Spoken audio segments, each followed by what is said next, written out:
assumed to be safe, but he literally, his whole body would be exposed. There was no safety at all. He ended up having his arms amputated, and he ended up dying. And his sickness was so obvious that it led to safeguards. And again, some of these images are in my book as well.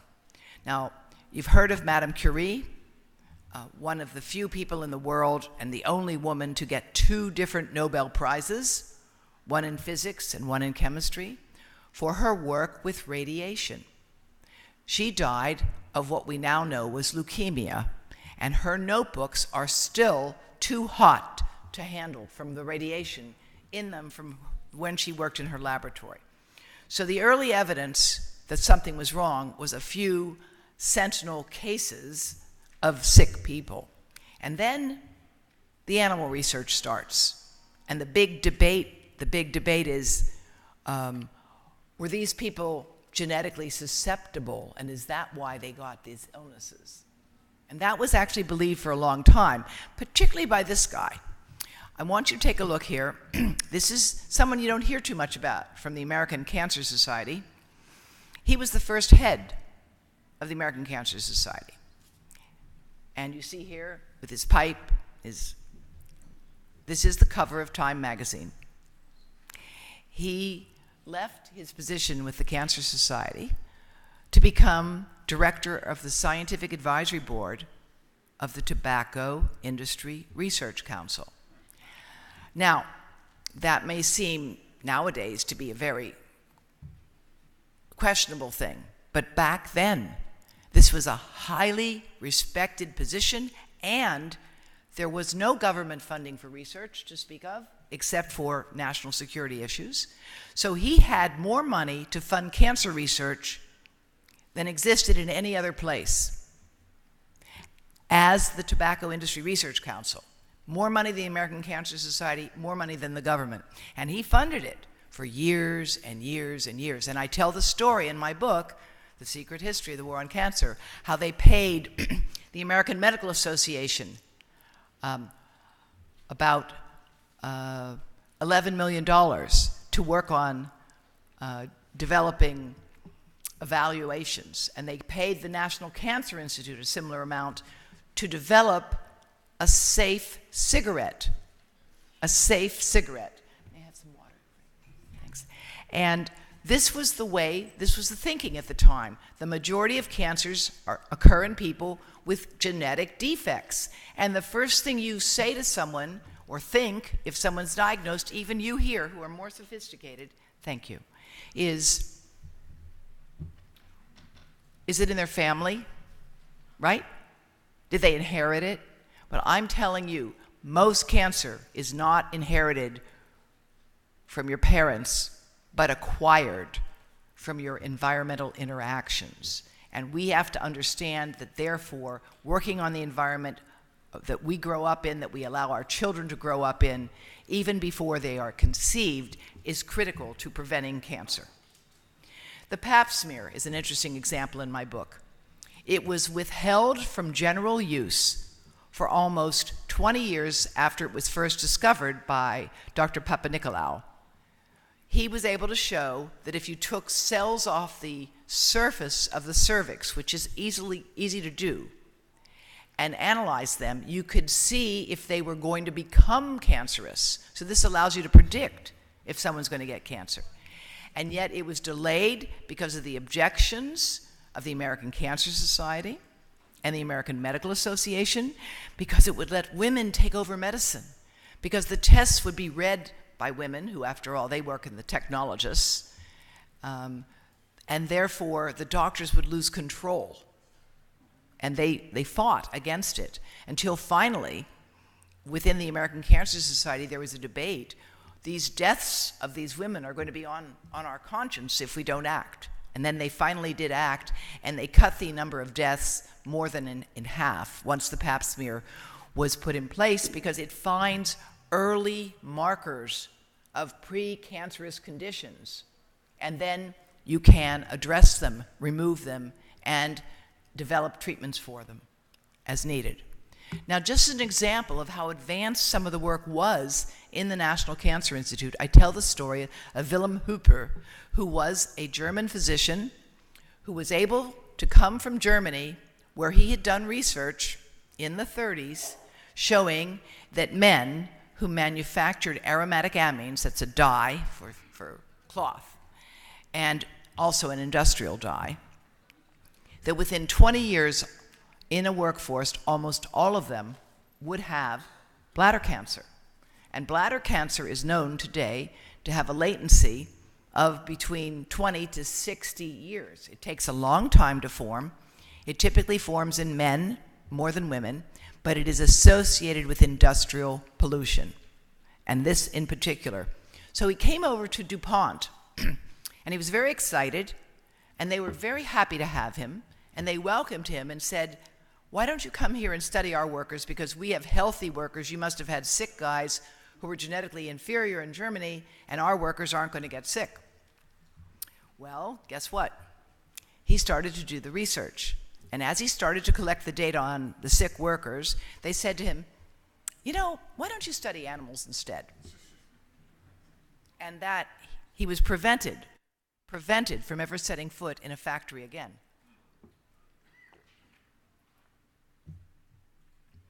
He went to work for the U.S. National Cancer Institute.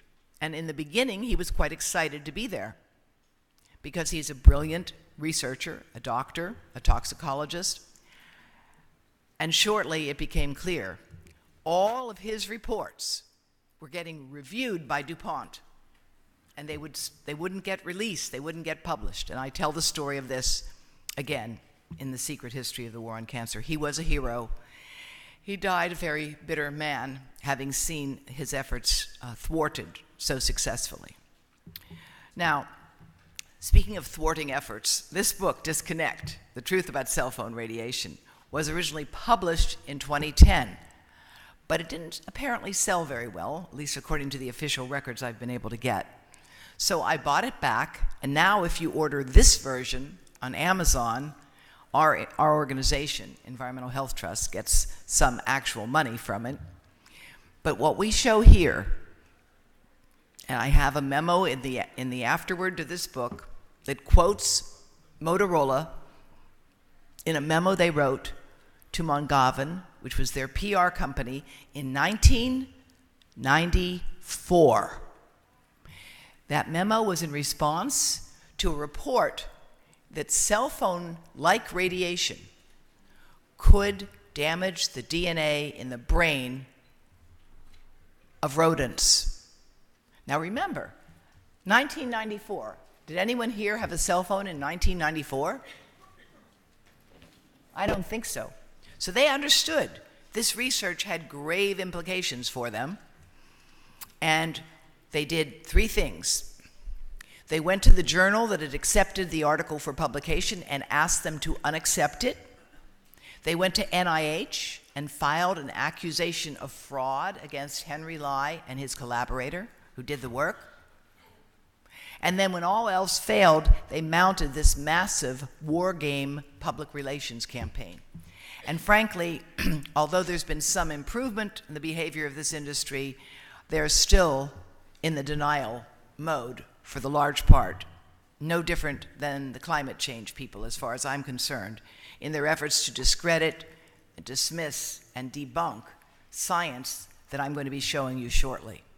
Government limits today are 20 years old, and they were set to avoid heating your brain. They do not address all the other effects I can show you here. Now, briefly, the electromagnetic spectrum runs all the way from the lights in this room to the microwave radiation that is empowering the ovens, the cordless phones, the cell phones, the Wi-Fi monitors and routers. And most of these devices are emitting microwave radiation. But what we believe makes them particularly dangerous is that the pulse of the radiation is erratic. It goes like this.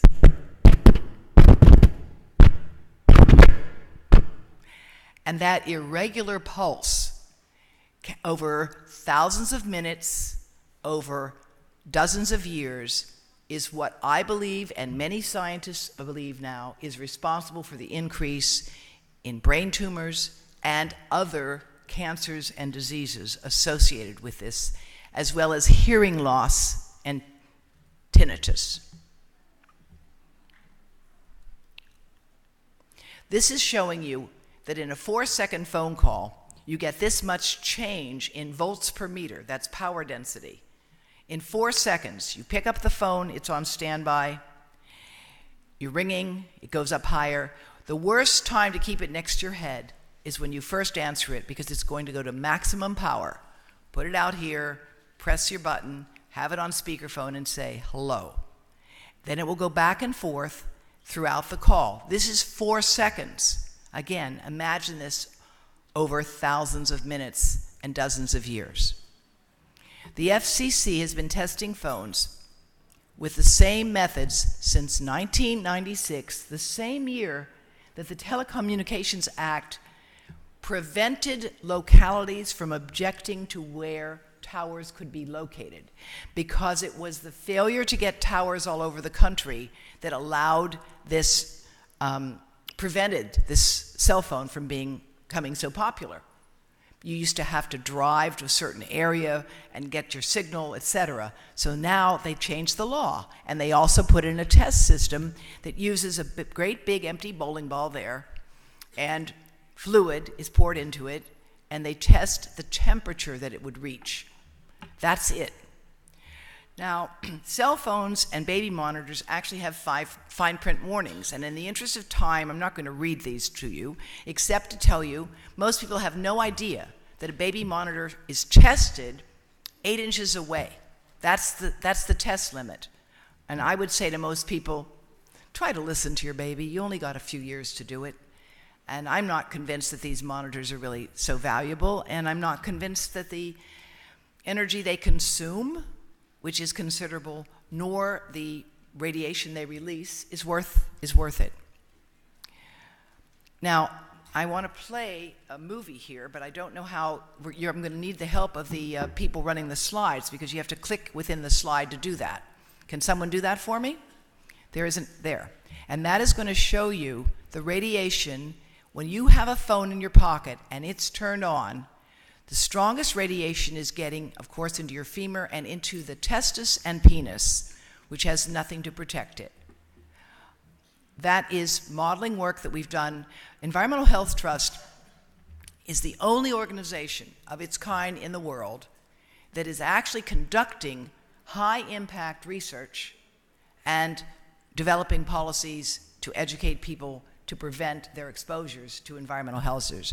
This work that I'm going to be showing you from Brazil, all of this work has been done for about $40,000 over 4 years. In the United States, this work would have cost at least $500,000 to get the same kind of work. We are working, as you know, countries like Brazil are in great crisis right now, as is in Turkey. But because of that, the researchers there are able to do a lot with very little. This is another modeling that they've done of Wi-Fi radiation from a laptop. How many times do you see people with their laptop, they call them, of course, tablets now, on their laps?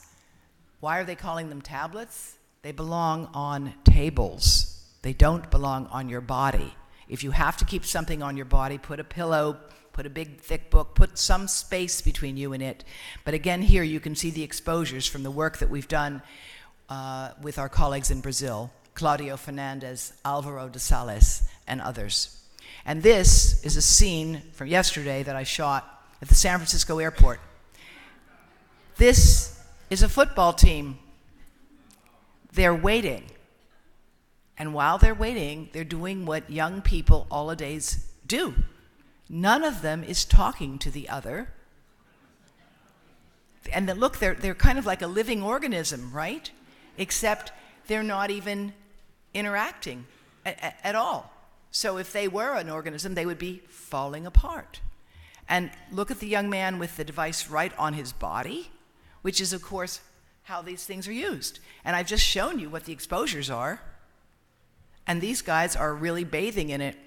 Now, the consequences of this, can you click on the video here?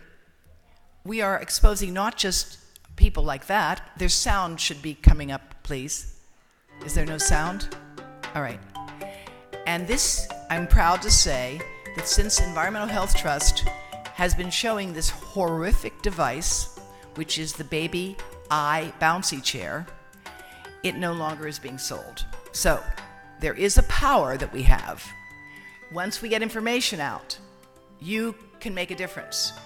Getting this out, when people see this thing, and it's such an awful idea that it speaks for itself about the desecration and degradation of the parental relationship that we're seeing take place now with these devices being used as teething rattle cases. That is a teething rattle case for an iPhone. There is the iPotty, which has apps to teach your child how to go to the bathroom. And this is what children do with phones if you give it to them. They put them in their mouths. That's what they do. So we are working with the American Academy of Pediatrics, and we have cards now that we can make available to you that explain why you want to protect children. They are more vulnerable, their skulls are thinner, they're still developing myelin to protect their nerves, their immune system is still developing, and this can have big effects on sleep and brain development. And we know that from research that I will show you briefly with animals. What we've done is, I'm just going to go, let's go to the video on this one for a moment. There's a video here from, this is, we need the sound. Be tested the way we wear them. So what happens when they are? So the tests are all done. Tests are all finished. And? The number exceeded the limit. It went up significantly with each one.